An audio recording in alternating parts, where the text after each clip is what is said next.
Tiga rumah sakit terbaik di Paris semuanya menggelengkan kepala.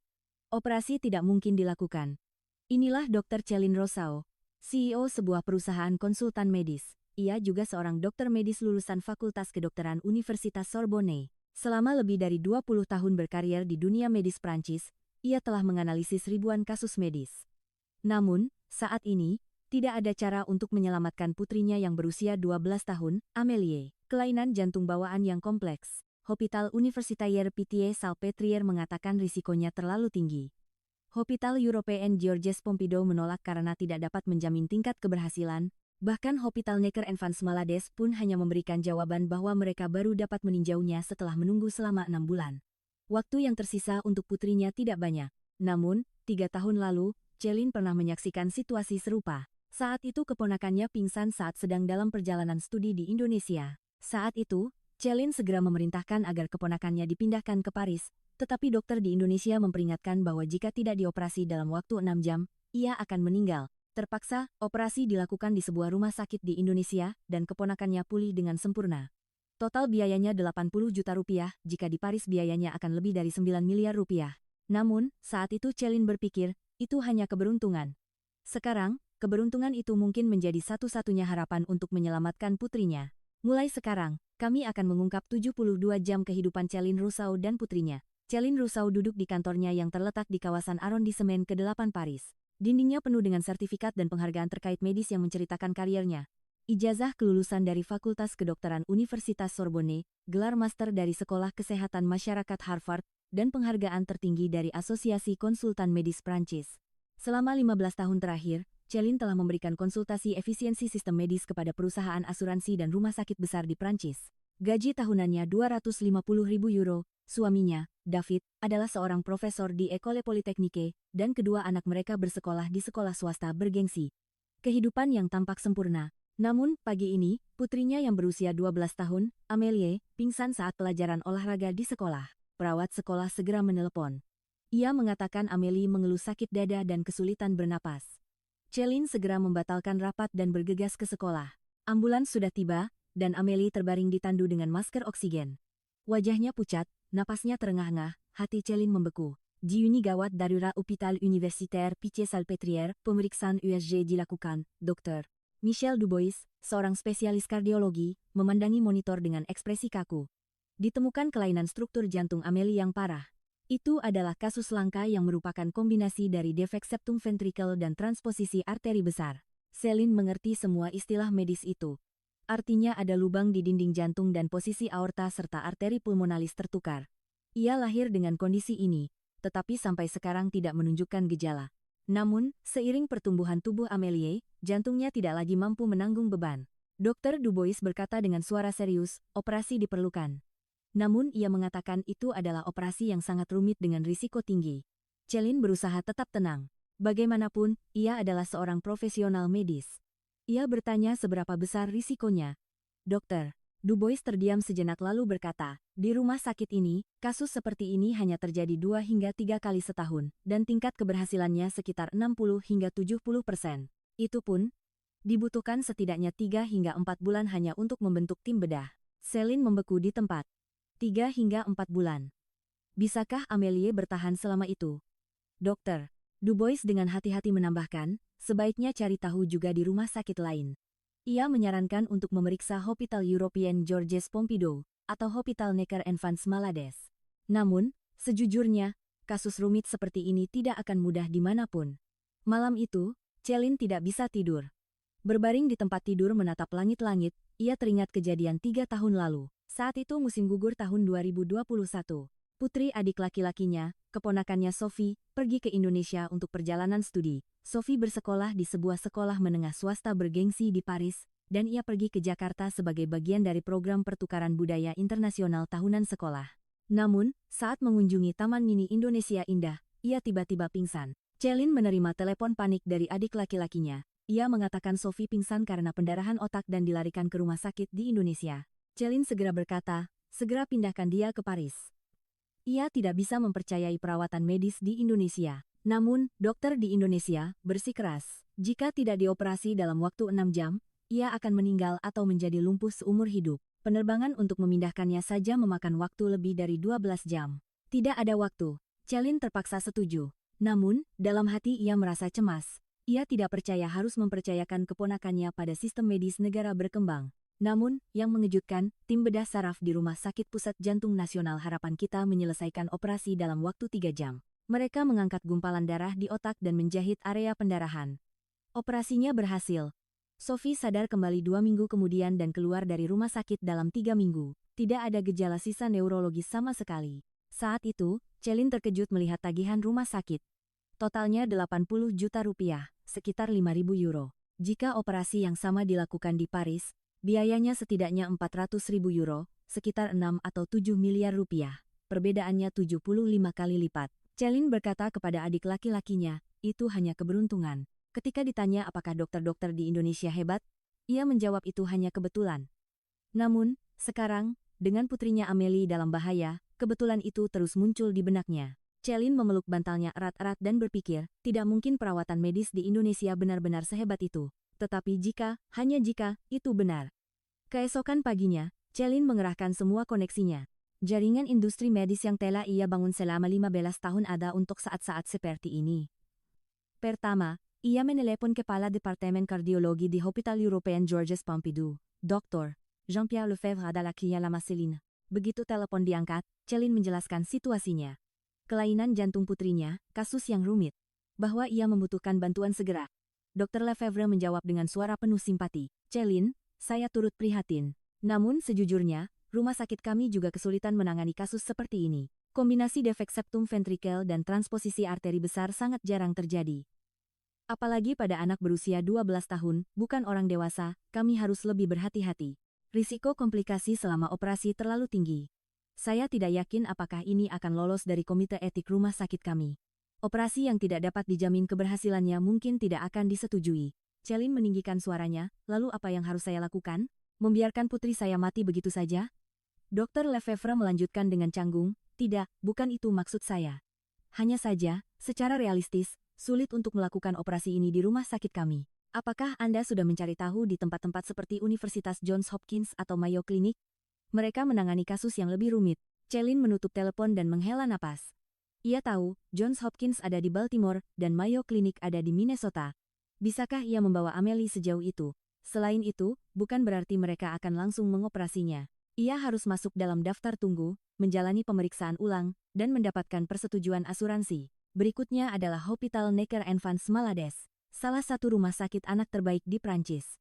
Celine juga berteman dengan kepala administrasi di sana. Ia meminta konsultasi darurat dan membuat janji untuk pukul 2 siang keesokan harinya. Celine menyimpan semua data pemeriksaan Amelie dalam sebuah USB dan pergi ke rumah sakit. Dr. Isabel Moreo, seorang spesialis kardiologi anak, meninjau data tersebut. Selama 30 menit, ia diam-diam menatap layar, lalu menggelengkan kepala. Nyonya Roseo, sejujurnya, kasus ini sangat sulit bahkan untuk rumah sakit kami. Dalam 5 tahun terakhir, ada 3 operasi serupa, dan salah satunya gagal. Jantungnya tidak dapat bertahan selama operasi. Kami juga tidak dapat membentuk tim bedah sekarang. Kami dapat memasukkan Anda ke dalam daftar tunggu tetapi itu akan memakan waktu setidaknya 6 bulan. 6 bulan. Celine tidak bisa mempercayai angka itu. Di rumah sakit terbaik di Prancis, ia harus menunggu 6 bulan. Dokter Moreo menambahkan, itu pun jika asuransi menyetujuinya, dan beberapa pemeriksaan tambahan harus dilakukan sebelum operasi. Sejujurnya, saya tidak yakin apakah kondisi Amelie bisa bertahan selama 6 bulan, jantungnya sudah berada di bawah tekanan. Celine merasa mual. Sebagai seorang dokter, sebagai seorang profesional medis, ia telah bekerja selama 20 tahun, tetapi ia tidak pernah merasa begitu tidak berdaya. Ia bertanya dengan suara gemetar, lalu apa yang harus saya lakukan dengan putri saya, dokter? Moreo menunjukkan ekspresi kasihan, buat dia beristirahat sebanyak mungkin, dan jika gejalanya memburuk, segera bawa dia ke unit gawat darurat. Tidak ada pilihan lain selain mengelola gejalanya dengan obat sambil menunggu waktu operasi. Malam itu, Celine duduk di ruang tamu bersama suaminya, David. Amelie sedang tidur di kamarnya di lantai atas. David memegang tangan istrinya. Sayang, kita harus mencari cara lain. Celine menggelengkan kepala. Cara lain apa? 3 rumah sakit terbaik di Paris semuanya mengatakan tidak. David berkata dengan hati-hati, ingat Sophie 3 tahun lalu. Celine tersentak. Ia tahu apa yang akan dikatakan suaminya. David melanjutkan, saat itu, operasi di Rumah Sakit Indonesia berjalan dengan baik. Adikku bilang, keterampilan para dokternya benar-benar luar biasa. Fasilitas rumah sakitnya juga tidak kalah dengan di Prancis. Celine berteriak, itu hanya keberuntungan. Itu kebetulan. Tidak mungkin perawatan medis di Indonesia lebih baik dari Prancis. David berkata dengan tenang, sayang, ini bukan waktunya untuk ego. Nyawa putri kita dipertaruhkan. Celine tidak bisa menjawab. Air matanya mulai mengalir. Malam itu, Celine menyalakan laptopnya. Ia mencari operasi jantung Indonesia di Google. Layarnya dipenuhi dengan banyak artikel. Tingkat keberhasilan operasi jantung anak di Rumah Sakit Pusat Jantung Nasional Harapan Kita 98,6%. Rumah Sakit Jantung dan Pembuluh Darah Harapan Kita melakukan lebih dari 500 operasi jantung setiap tahun. Bedah jantung Indonesia berada di peringkat 5 besar dunia. Tangan Celine gemetar. Apakah ini nyata? Atau hanya iklan yang dilebih-lebihkan? Namun, ia tahu, operasi keponakannya 3 tahun lalu adalah kenyataan. Seminggu telah berlalu. Kondisi Amelie perlahan memburuk. Ia sulit bangun di pagi hari dan terengah-engah hanya dengan sedikit gerakan. Tentu saja ia tidak bisa pergi ke sekolah. Celine beralih ke bekerja dari rumah dan tetap di sisi putrinya. Namun, tidak ada yang bisa ia lakukan selain mengawasinya. Di dewan direksi perusahaannya, sebuah proyek besar sedang berjalan. Kebetulan, ia sedang menyusun laporan studi kelayakan tentang pengenalan sistem medis Indonesia. 1. Sebuah perusahaan asuransi besar telah menugaskannya. Proyek tersebut menganalisis berapa banyak biaya yang dapat dihemat dan bagaimana aksesibilitas medis dapat ditingkatkan jika sistem asuransi kesehatan nasional, seperti di Indonesia, diperkenalkan di Prancis. 2, 3, 4. Selama 3 bulan terakhir, Celine telah menentang proyek ini. Ia berargumen bahwa sistem medis Indonesia tidak cocok untuk Prancis. 2. Ia mengatakan kualitas perawatan akan menurun dan otonomi dokter akan dilanggar. Namun pada kenyataannya, ia bahkan belum melihat datanya dengan benar. Ia hanya memiliki prasangka bahwa Prancis adalah yang terbaik. Namun, sekarang, melihat statistik medis Indonesia di laptopnya, kenyataannya berbeda. Pengeluaran medis sebagai persentase dari PDB adalah 17,2% di Prancis dan 7,7% di Indonesia. Namun, harapan hidup di Indonesia lebih tinggi. Angka kematian bayi jauh lebih rendah di Indonesia. Aksesibilitas medis juga jauh lebih baik di Indonesia. Di Indonesia, konsultasi pada hari yang sama adalah hal yang biasa. Sedangkan di Prancis rata-rata waktu tunggunya adalah 2 minggu. Celine menutupi wajahnya dengan tangannya. Apa yang telah kulakukan selama 20 tahun terakhir? Apakah aku menghakimi tanpa melihat dengan benar? Saat itu, Amelie turun ke ruang tamu. Mama, aku merasa aneh. Jantungku berdebar sangat kencang. Celine bergegas memeluk putrinya. Ia mengambil tensimeter dan mengukurnya. 140/95. Terlalu tinggi untuk tekanan darah anak berusia 12 tahun. Denyut nadinya 120 kali per menit. Jantungnya kelebihan beban. Celine hendak menelepon nomor darurat tetapi berhenti. Apa bedanya jika ia pergi ke unit gawat darurat? Mereka hanya akan memberinya resep obat lain dan menyuruhnya menunggu. Ia membaringkan Amelie di sofa dan memasang oximeter denyut di jarinya. 92%. Normalnya di atas 95%. Jantung Amelie tidak memasok oksigen dengan baik ke seluruh tubuhnya. Malam itu, Celine menelepon adik laki-lakinya. Kak, apakah kamu punya informasi kontak rumah sakit di Indonesia tempat Sophie dioperasi? Adik laki-lakinya bertanya dengan suara kaget, kenapa? Ada apa? Celine menjelaskan semuanya. Penyakit jantung Amelie, penolakan rumah sakit di Paris, waktu tunggu 6 bulan, bahwa putrinya mungkin tidak akan bertahan. Adik laki-lakinya berkata, Kak, rumah sakit di Indonesia itu benar-benar bagus. Dokter yang mengoperasi Sophie benar-benar ahli. Ia menjelaskan semuanya secara rinci, sebelum operasi. Dan ia datang untuk memeriksa setiap hari setelah operasi. Para perawat juga ramah, dan fasilitasnya tidak kalah dengan rumah sakit di Prancis. Tidak, dalam beberapa hal, bahkan lebih baik. Semuanya sudah sepenuhnya digital, semua hasil tes diperbarui secara real-time. Celine terdiam. 3 tahun lalu, ketika ia mendengar cerita itu, ia tidak mempercayainya. Ia pikir adiknya melebih-lebihkan. Namun sekarang berbeda. Adik laki-lakinya berkata dengan hati-hati, Kak, singkirkan egomu. Putrimu lebih penting. Aku akan mencari email dokter yang bertanggung jawab saat itu dan mengirimkannya kepadamu. Setelah menutup telepon, Celine menatap cermin. Seorang wanita berusia 52 tahun ada di sana. Apa gunanya ijazah dari Universitas Sorbonne? Apa pentingnya karier 20 tahun? Jika ia tidak bisa menyelamatkan putrinya sendiri. Ia berkata pada bayangannya di cermin. Celine, aku salah. Akui saja. Keesokan paginya, sebuah email tiba. Itu dari adik laki-lakinya. Itu adalah informasi kontak Dr. Budi Santoso, seorang ahli bedah saraf di Rumah Sakit Pusat Jantung Nasional Harapan Kita. Dokter yang mengoperasi Sophie 3 tahun lalu. Celine menatap alamat email itu untuk waktu yang lama. Ia mulai menulis email, menghapus dan menulis ulang, lalu menghapusnya lagi. Jari-jarinya gemetar.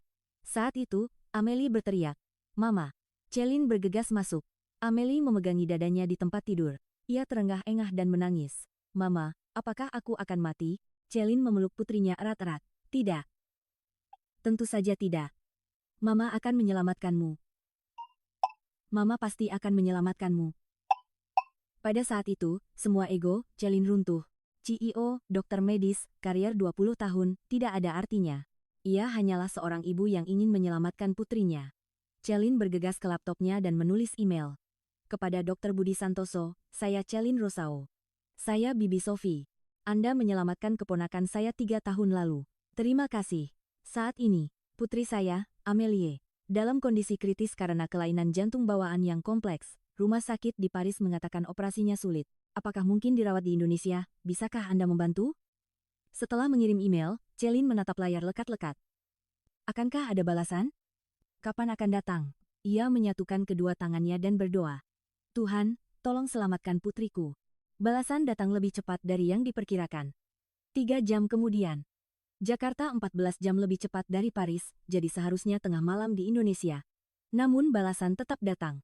Tangan Celine gemetar sehingga ia tidak bisa mengklik mouse dengan benar. Ia menarik napas dalam-dalam dan membuka email. "Kepada Nyonya Celine Rosao, ini Budi Santoso. Senang mendengar Sophie sehat. Saya turut prihatin membaca tentang situasi putri Anda, Amelie. Kasus terkait jantung bukan bidang keahlian saya, tetapi saya telah menghubungi Dr. Agung Wijaya, seorang ahli bedah jantung anak di Rumah Sakit Jantung dan Pembuluh Darah Harapan Kita. 5 Dr. Agung adalah salah satu ahli bedah jantung anak terbaik di Indonesia. 6. Ia melakukan lebih dari 200 operasi jantung kompleks setiap tahun, dengan tingkat keberhasilan lebih dari 98%. Jika Anda mengirimkan data pemeriksaan Amelie, Agung akan meninjaunya secara pribadi. Jangan kehilangan harapan." Celine menangis saat membaca layar. Ia memeriksa email di tengah malam dan bahkan menghubungi seorang profesor di departemen lain. Itu adalah sesuatu yang tidak terbayangkan di Prancis. Celine segera melampirkan semua data pemeriksaan Amelie dan mengirim balasan, gambar USG, pemindaian CT, hasil tes darah, data EKG, semuanya ia kirim. 5 jam kemudian, sebuah email baru tiba. Pengirimnya adalah Dr. Agung Wijaya. "Nyonya Celine Rosao, saya telah meninjau data Amelie. Ini dikonfirmasi sebagai kasus gabungan defek septum ventrikel dan transposisi arteri besar. Operasi diperlukan, dan semakin cepat semakin baik. Ini dapat diobati sepenuhnya di rumah sakit kami. Dalam 5 tahun terakhir, kami telah mengoperasi 47 kasus serupa dengan tingkat keberhasilan 97,9%. Bisakah Anda datang Senin depan? Anda bisa langsung dirawat di rumah sakit untuk pemeriksaan lebih lanjut dan kemudian kita akan menjadwalkan operasi." Celine tidak bisa mempercayainya. Senin depan? Di Paris, mereka menyuruhnya menunggu 6 bulan, tetapi di Indonesia, ia bisa dirawat di rumah sakit seminggu kemudian. Dan dengan tingkat keberhasilan 97,9%, rumah sakit di Paris mengatakan 60 hingga 70%. Tangan Celine gemetar saat ia memanggil suaminya. "David, lihat ini." Suaminya bergegas mendekat. Matanya membelalak saat membaca email. Tingkat keberhasilan, 97,9%. Rawat inap Senin depan. "Sayang, apakah ini nyata?" Celine mengangguk, "Sepertinya begitu. Ia adalah dokter yang direkomendasikan langsung oleh Dr. Budi Santoso." David memeluk istrinya. "Kalau begitu kita harus pergi.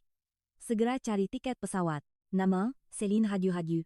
Bukan hanya tiket pesawat yang menjadi masalah. Bagaimana dengan pekerjaannya? Ia sedang mengerjakan proyek besar saat ini, dan ia tidak bisa berbahasa Indonesia. Bagaimana ia akan tinggal di rumah sakit? Bagaimana dengan sekolah Amelie? David memegang bahu istrinya. "Sayang, apakah itu penting sekarang? Nyawa putri kita yang utama." Celine memejamkan mata. Suaminya benar. Namun, memikirkan karier yang telah ia bangun selama 20 tahun, hatinya terasa campur aduk. Apa yang akan dikatakan Dewan Direksi perusahaan? Para klien? Ia adalah CEO. Ia tidak bisa meninggalkan posisinya begitu saja. Saat itu, Amelia turun ke ruang tamu. "Mama, aku ingin pergi ke Indonesia." Celine terkejut. Amelie melanjutkan. "Kakak Sophie bilang, rumah sakit di Indonesia sangat bagus. Para dokternya ramah dan makanannya juga enak. Aku ingin dioperasi di sana. Jika aku menunggu 6 bulan di sini, aku rasa aku tidak akan bertahan. Anak berusia 12 tahun itu tahu persis kondisinya. Celine memeluk putrinya erat-erat. Air matanya mengalir. Baiklah, Amelie. Kita akan pergi ke Indonesia. Mama akan menyelamatkanmu. Amelie juga memeluk ibunya dan menangis. Terima kasih, Mama. Aku mencintaimu. Keesokan paginya, Celine mengirim email ke kantornya.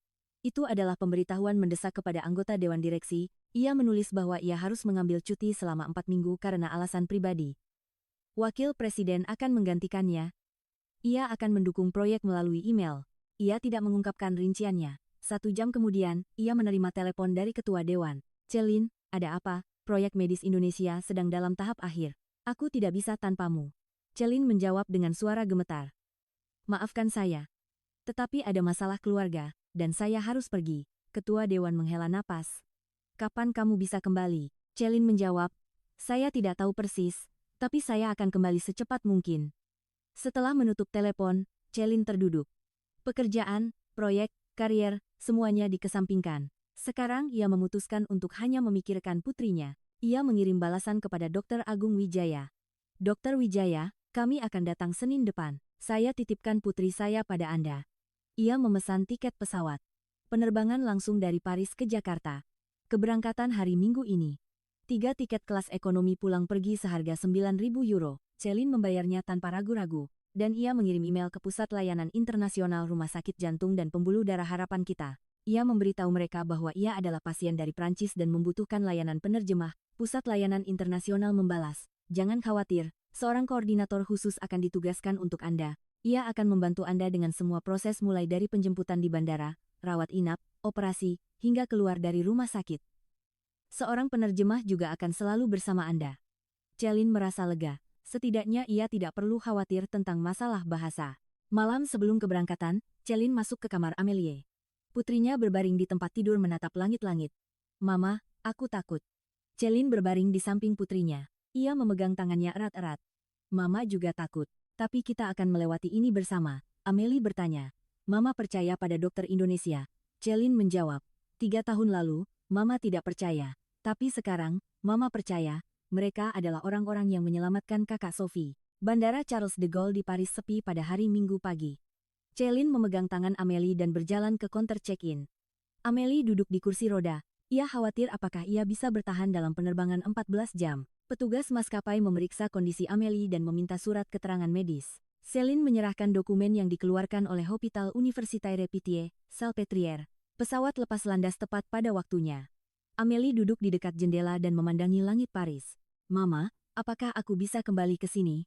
Celine mengelus kepala putrinya. Tentu saja. Kamu akan menjalani operasi dengan baik dan kembali sehat. Amelie mengangguk, tetapi matanya dipenuhi kecemasan. 14 jam terasa lama. Amelie mengeluh sakit dada 2 kali di tengah jalan, dan setiap kali Celine mengukur saturasi oksigennya. Untungnya, tetap di atas 90%. Para pramugari juga terus datang untuk memeriksa. Mereka sering membawakan air dan memberikan selimut tambahan. Mereka tiba di Bandara Soekarno-Hatta pada hari Senin pukul 5 sore. Setelah melewati imigrasi dan mengambil bagasi, seorang wanita berdiri memegang papan nama bertuliskan nama Celine. Ia adalah Siti, koordinator dari Pusat Layanan Internasional Rumah Sakit Jantung dan Pembuluh Darah Harapan Kita. Ia menyapa dengan bahasa Inggris yang fasih.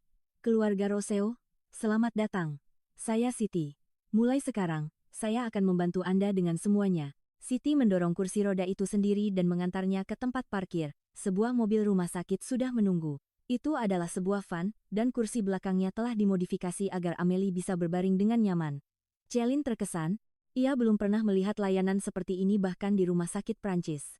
Mobil itu menuju ke pusat kota Jakarta.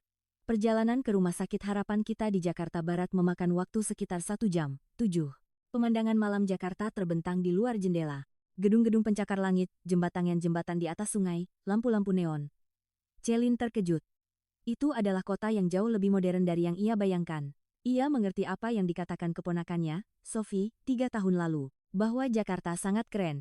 Mereka tiba di rumah sakit pada pukul 6.30 sore. Unit gawat darurat terang benderang dan ramai dengan orang. Siti mengantar Celine ke Pusat Layanan Internasional. Itu adalah ruang terpisah, tenang dan bersih. Seorang staf menjelaskan dokumen dalam bahasa Inggris, dan Celine menandatangani formulir persetujuan rawat inap. Dan kemudian, sesuatu yang luar biasa terjadi. Meskipun sudah pukul 7 malam, dokter, Agung Wijaya muncul secara langsung. Celine tidak bisa mempercayainya. Di Prancis, ia harus menunggu berhari-hari untuk bertemu dokter, tetapi di sini, ia bertemu dengan profesor yang bertanggung jawab pada malam kedatangannya. Dokter, Agung tampak berusia awal 50-an dengan kesan yang lembut. Ia berbicara dalam bahasa Inggris yang fasih. Selamat datang, Nyonya Rosao. Dan halo, Amelie. Perjalanan yang panjang, ya. Beristirahatlah dengan baik hari ini. Kita akan memulai pemeriksaan pertama besok pagi. Celine bertanya, apakah Anda bekerja pada jam ini, Profesor? Dokter Agung tersenyum dan menjawab, pasien datang dari jauh. Jadi setidaknya saya harus menyapa. Kita akan bertemu lagi besok pagi pukul 8. Ia mengelus kepala Amelie dan pergi. Amelie menatap ibunya. Mama, guru itu sepertinya orang yang baik. Keesokan paginya, hari Selasa pukul 8, pemeriksaan dimulai. Pertama adalah USG jantung. Itu adalah mesin yang jauh lebih presisi daripada yang digunakan di Prancis. Itu menunjukkan struktur jantung dalam gambar 3D yang sempurna. Selama pemeriksaan, Dr. Agung terus menjelaskan di sebelahnya. Ini adalah area defek septum ventrikel, dan ini adalah bagian transposisi arteri. Seperti yang Anda lihat, ini adalah kasus yang cukup rumit. Celine bertanya. Bisakah dioperasi? Dr. Agung mengangguk. Ya, bisa. Memang sulit, tetapi kami bisa melakukannya. Tim kami berhasil menangani 12 kasus seperti ini tahun lalu saja. Celine menghela napas lega. Sore harinya, mereka melakukan CT scan dan MRI jantung. Semua pemeriksaan dilakukan pada hari yang sama. Di Prancis ia harus menunggu beberapa minggu untuk setiap pemeriksaan. Sekitar pukul 6 sore, semua hasil tes keluar.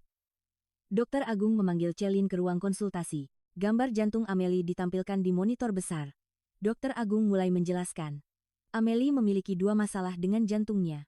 Pertama, ada lubang 1,2 cm di dinding antara ventrikel. Kedua, aorta dan arteri pulmonalis tertukar. Kita harus memperbaiki keduanya dengan operasi. Pertama, kita akan menutup lubang dengan tambalan, dan kemudian kita akan mengalihkan arteri ke posisi semula. Waktu operasi diperkirakan sekitar 6 hingga 7 jam. Celine bertanya dengan suara gemetar. Berapa tingkat keberhasilannya? Dr. Agung menjawab dengan percaya diri.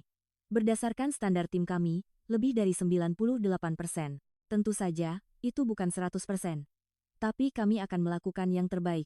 Celine menangis. Di Paris, mereka mengatakan 60 hingga 70%, tetapi di sini, 98%. Dr. Agung melanjutkan, kita akan menjadwalkan operasi hari Jumat ini. Sampai saat itu, kita akan menstabilkan kondisi Amelie dan melakukan beberapa tes praoperasi lagi, jangan khawatir. Tim kami sudah siap. Celine menundukkan kepalanya dan mengucapkan terima kasih. Dokter Wijaya, terima kasih banyak. Malam itu, Celine melakukan panggilan video dengan suaminya di ruang rumah sakit. David tetap di Paris untuk merawat putra mereka. Sayang, di sini luar biasa. Semua tes selesai dalam 24 jam, dan dokternya sangat percaya diri. Tingkat keberhasilannya 98%. David menunjukkan ekspresi lega. Syukurlah. Bagaimana kabar Amelie? Celine memutar kamera untuk menunjukkan Amelie yang sedang tidur. Dia stabil. Persiapan operasi dimulai besok. Kamis malam, malam sebelum operasi. Amelie mulai berpuasa. Setelah tengah malam, ia bahkan tidak boleh minum air. Celine tetap di sisi putrinya. Amelie memegang tangan ibunya dengan cemas. Mama, aku takut. Bagaimana jika terjadi sesuatu yang salah selama operasi? Celine memeluk putrinya. Tidak akan terjadi apa-apa. Tim Dr. Wijaya adalah yang terbaik. Amelie bertanya, bagaimana Mama tahu? Celine menjawab, Mama telah bekerja di bidang medis selama 20 tahun. Mama tahu cara menilai seorang dokter. Dr. Wijaya adalah seorang ahli sejati. Dan sistem rumah sakit ini juga sangat bagus. Amelie mengangguk dan tertidur. Celine menatap keluar jendela. Pemandangan malam Jakarta terlihat. Sungai Ciliwung berkilauan. Celine membuka laptopnya. Ada email dari perusahaannya di Paris. Itu terkait proyek medis Indonesia. Dewan Direksi harus membuat keputusan akhir. Apakah akan merekomendasikan pengenalan sistem ala Indonesia atau menentangnya? Pendapat Celine diperlukan. Celine meletakkan tangannya di keyboard. Dan ia mulai mengetik. Kepada Dewan Direksi yang terhormat, selama 3 bulan terakhir, saya telah menyatakan penentangan saya terhadap sistem medis Indonesia. Namun saya ingin memberitahu Anda bahwa pendapat saya telah berubah. Saat ini saya berada di Rumah Sakit Jantung dan Pembuluh Darah Harapan Kita di Jakarta. Karena putri saya akan menjalani operasi jantung. Operasi yang ditolak oleh 3 rumah sakit terbaik di Paris diterima di sini. Semua pemeriksaan selesai dalam waktu 24 jam setelah kedatangan, dan operasi dijadwalkan dalam 5 hari. Tingkat keberhasilannya adalah 98%. Celine terus menulis. Berdasarkan pengalaman pribadi saya, sistem medis Indonesia memiliki banyak keunggulan dibandingkan Prancis. Pertama, aksesibilitas. Hampir tidak ada waktu tunggu. Kedua, efisiensi. Semua proses didigitalkan dan cepat. Ketiga, biaya. 1/10 dari biaya di Prancis. Keempat, kualitas. Keterampilan staf medis dan tingkat fasilitas adalah kelas dunia. Saya sekarang sangat merekomendasikan pengenalan sistem medis Indonesia. Setelah mengirim email, Celine menutup laptopnya. Itu adalah keputusan terpenting dalam kariernya selama 20 tahun. Namun, ia yakin, ini adalah hal yang benar untuk dilakukan. Ia memikirkan keponakannya, Sophie, 3 tahun lalu. Kenapa ia tidak mengakuinya saat itu? Itu karena ego. Karena prasangka bahwa Prancis adalah yang terbaik. Keesokan paginya, Jumat pukul 6, para perawat datang untuk membawa Amélie ke ruang operasi. Celine pergi bersama putrinya ke depan ruang operasi. Dokter, Agung keluar dengan pakaian bedah. Amélie, siap. Amélie mengangguk. Ia berkata dengan suara gemetar, "Dokter, tolong selamatkan saya." Dokter Agung memegang tangan Amélie. "Aku janji. Aku akan melakukan yang terbaik. Sampai jumpa dalam 6 hingga 7 jam dalam keadaan sehat." Amélie menatap ibunya. "Mama, aku mencintaimu." Celine menahan air mata dan menjawab, "Aku juga mencintaimu, Amélie." Sampai jumpa lagi. Pintu ruang operasi tertutup. Celine terduduk di lorong. Koordinator Siti duduk di sebelahnya. "Nyonya Rousseau, Anda baik-baik saja?" Celine menggelengkan kepala. "Bagaimana saya bisa baik-baik saja? Putri saya ada di dalam sana." Siti memegang tangannya. "Tim dokter, Wijaya adalah yang terbaik. Anda bisa mempercayai mereka." Mereka pindah ke ruang tunggu. Ada layar elektronik yang menunjukkan kemajuan operasi secara real-time. Amélie Rousseau. Operasi dimulai. Pukul 7:15 pagi, Celine menatap layar itu lekat-lekat, waktu berjalan sangat lambat. 30 menit terasa seperti 30 jam. Pukul 9 pagi, ada pembaruan di layar. Penutupan defek septum ventrikel selesai. Celine merasa lega. Tahap pertama selesai. Pukul 11 pagi, pembaruan lain. Transposisi arteri sedang berlangsung. Celine berdoa.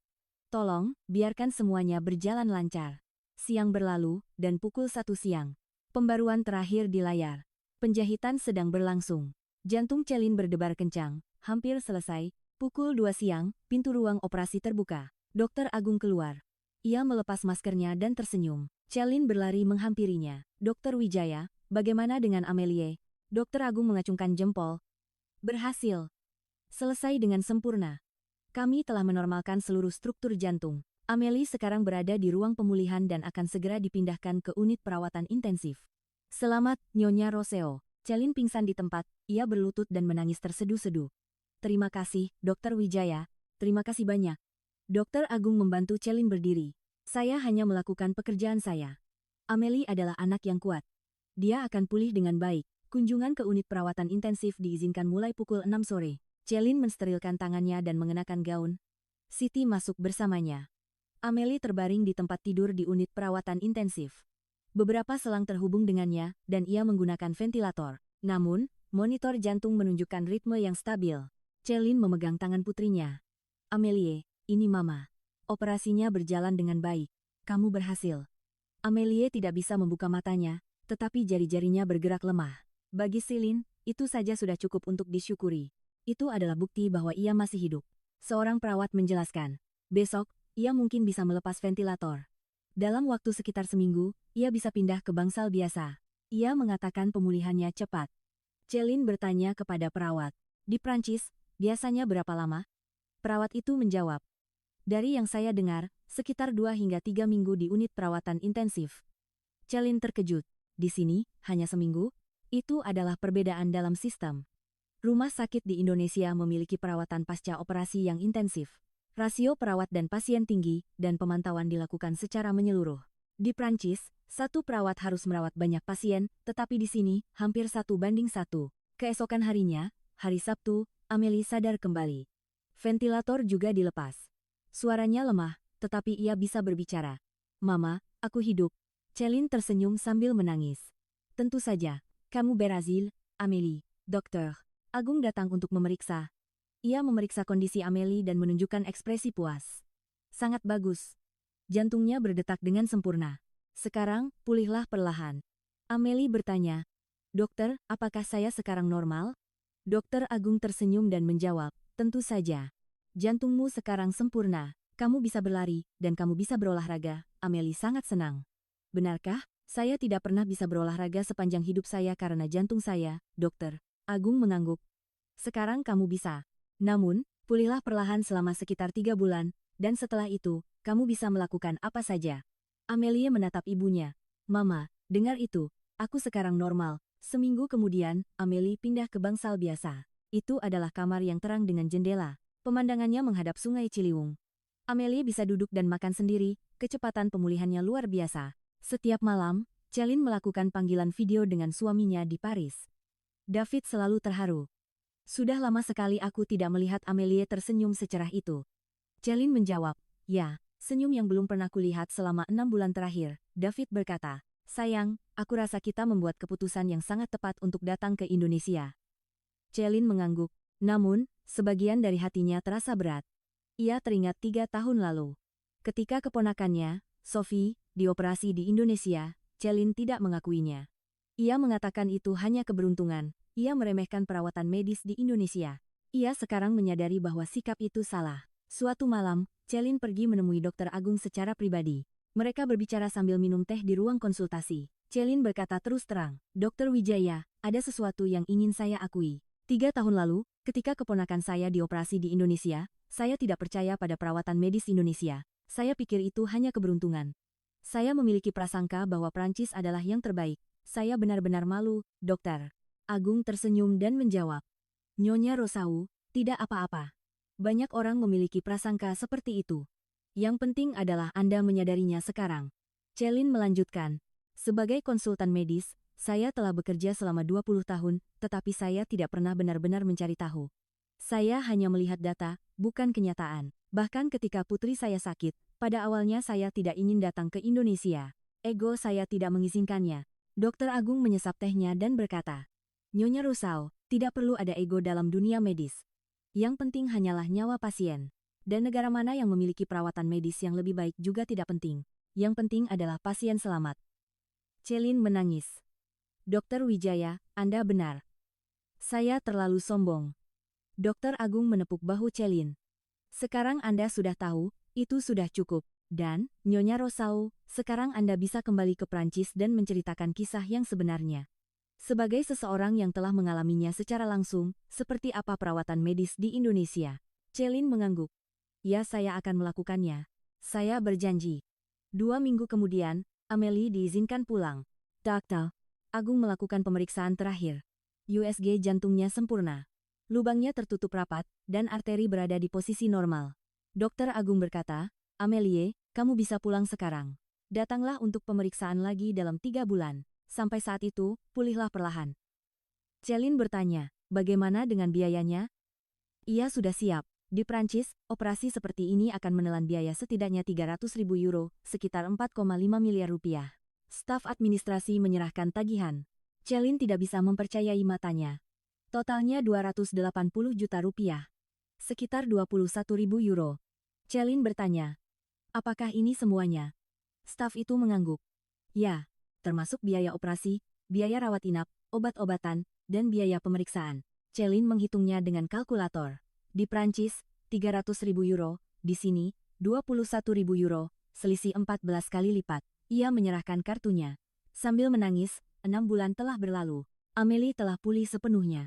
Setelah kembali ke Paris, ia kembali ke sekolah dan bahkan berpartisipasi dalam pelajaran olahraga.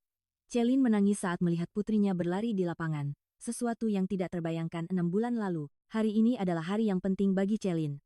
Itu adalah hari presentasi akhir tentang pengenalan sistem medis Indonesia di hadapan Dewan Direksi Perusahaan. Celine masuk ke ruang rapat, 12 anggota Dewan duduk di sana. Ketua Dewan berkata, Celine, silakan mulai. Celine menyalakan presentasinya.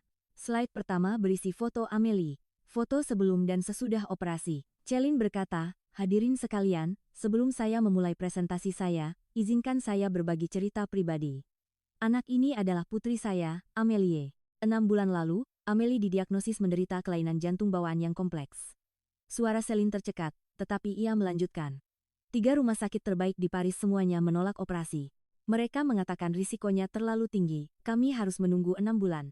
Mereka mengatakan tingkat keberhasilannya adalah 60 hingga 70%. Sebagai seorang profesional medis, saya telah bekerja selama 20 tahun, tetapi saya tidak punya cara untuk menyelamatkan putri saya sendiri. Ia beralih ke slide berikutnya. Ada foto rumah sakit jantung dan pembuluh darah harapan kita. Tetapi di Indonesia, berbeda. Semua pemeriksaan selesai dalam waktu 24 jam setelah kedatangan, dan operasi dijadwalkan dalam 5 hari. Tingkat keberhasilan 98%. Operasi itu sukses total, dan Amelie keluar dari rumah sakit dalam 2 minggu. Total biayanya 21.000 euro. Seperempat belas dari biaya di Prancis. Para anggota dewan saling berbisik. Celine melanjutkan. Selama 3 bulan terakhir, saya menentang pengenalan sistem medis Indonesia. Namun, pendapat saya telah berubah total. Karena saya telah mengalaminya sendiri, sistem medis Indonesia lebih unggul dari Prancis. Dalam hal aksesibilitas, efisiensi, biaya, dan kualitas. Slide berikutnya adalah data statistik. Pengeluaran medis sebagai persentase dari PDB, harapan hidup, angka kematian bayi, aksesibilitas medis, kepuasan pasien, semua indikator menunjukkan Indonesia mengungguli Prancis. Celine menjelaskan, Indonesia hanya menghabiskan 7,7% dari PDB untuk perawatan kesehatan, sementara Prancis menghabiskan 17,2%. Namun, hasilnya lebih baik di Indonesia. Inilah yang disebut efisiensi. Salah satu anggota dewan mengangkat tangan. Celine, lalu apa yang secara spesifik harus kita pelajari? Celine menjawab, pertama, asuransi kesehatan nasional. Semua warga negara harus memiliki akses ke perawatan medis dasar. Kedua, digitalisasi TI medis. Semua catatan harus didigitalkan. Ketiga, fokus pada pencegahan. Di Indonesia, pemeriksaan rutin gratis. Keempat, pengendalian harga. Biaya medis harus dikelola oleh negara. Anggota dewan lain bertanya, jika kita melakukan itu, bukankah kualitas perawatan akan menurun? Celine menggelengkan kepala. Tidak, Dr. Agung Wijaya, yang mengoperasi putri saya, adalah kelas dunia. Ia melakukan lebih dari 200 operasi jantung setiap tahun dengan tingkat keberhasilan 98%. Bahkan dokter terbaik di Prancis pun tidak mencapai angka itu. Kualitas perawatan tidak hanya ditentukan oleh uang. Sistem itu penting. Ketua Dewan berkata, Celine, sejujurnya, ini mengejutkan. Saya tidak menyangka Anda akan mengubah pendirian Anda seperti ini. Celine menjawab, saya juga tidak. Tetapi setelah mengalami kenyataan secara langsung, saya tidak punya pilihan selain mengakuinya. Selama 20 tahun, saya hanya melihat data, bukan orang. Saya baru menyadarinya ketika putri saya sakit. Rapat berlangsung selama 3 jam. Celine menjawab semua pertanyaan. Akhirnya, Ketua Dewan berkata, baiklah. Dewan Direksi akan mempertimbangkan secara positif pengenalan sistem medis Indonesia. Celine, Anda akan bertanggung jawab atas keseluruhan proyek. Celine menundukkan kepalanya. Suatu kehormatan, setelah rapat selesai, Celine kembali ke kantornya. Langit Paris terlihat di luar jendela. Ia membuka laptopnya dan menulis email. Penerimanya adalah Dr. Agung Wijaya. Dr. Wijaya, ini Celine Rosau. Amelie baik-baik saja. Kemarin ia berpartisipasi dalam maraton sekolah. Ia menyelesaikannya, sesuatu yang tidak terbayangkan 6 bulan lalu. Terima kasih, Dokter Wijaya. Dan ada beberapa berita yang ingin saya sampaikan. Perusahaan tempat saya bekerja memulai proyek untuk memperkenalkan sistem medis Indonesia. Saya telah ditunjuk sebagai penanggung jawab keseluruhan. Anda tidak hanya menyelamatkan putri saya, tetapi Anda juga mengubah hidup saya. Sekali lagi, terima kasih. Setelah mengirim email, Celine menatap keluar jendela. Ia berpikir, seharusnya aku menyadarinya 3 tahun lalu saat kasus keponakanku, Sophie. Tapi syukurlah aku menyadarinya, meskipun terlambat. Sekarang, Celine tahu, tidak ada batasan dalam dunia medis. Yang penting hanyalah menyelamatkan pasien. Ketika ia pulang malam itu, Amelie berlari keluar. Mama, hari ini aku presentasi di sekolah. Tentang perawatan medis Indonesia. Celine terkejut. Benarkah? Apa yang kamu katakan? Amelie bersemangat. Aku menceritakan kisahku di operasi jantung di Indonesia. Semua temanku terkejut. Mereka tidak tahu perawatan medis Indonesia sebagus itu. Celine memeluk putrinya. Bagus sekali, Amelie. Fakta bahwa aku masih hidup adalah buktinya. Amelie bertanya, Mama, bisakah kita pergi ke Indonesia lagi nanti? Aku ingin berterima kasih kepada Dokter Wijaya dengan benar. Celine tersenyum dan menjawab, tentu saja. Kita akan pergi untuk pemeriksaan 3 bulan lagi. Dan kita juga akan berkeliling Jakarta.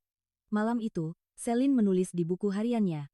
Ia tidak pernah menulis buku harian selama 20 tahun, tetapi hari ini ia ingin.